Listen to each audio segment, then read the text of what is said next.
আসসালামু আলাইকুম রহমতুল্লাহ। বন্ধুরা সবাই কেমন আছেন? আমি এমডি হামজা রফিক, সাথে আছে আমার ছোট ভাই। দেখেন মুচকে আসতেছে।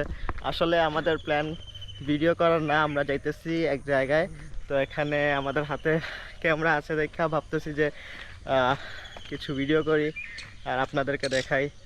এখন সময় হচ্ছে আপনার সকাল ফজর পরপর সময়। নামাজ পড়ে কিছুক্ষণ রুমে বসেছিলাম, তো এখন বাইরে বের হয়েছি। এই হচ্ছে পরিবেশ।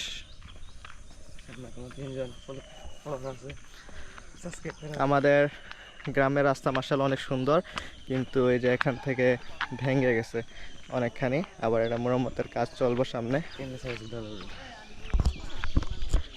ব্রিজ, এই হচ্ছে ভারভাঙ্গা ব্রিজ। আমরা চলে আসছি ভারভাঙ্গা ব্রিজে। ব্রিজটাও ভালোই, অনেক পুরাতন হয়ে গেছে। মাস তুমি কিছু বলো।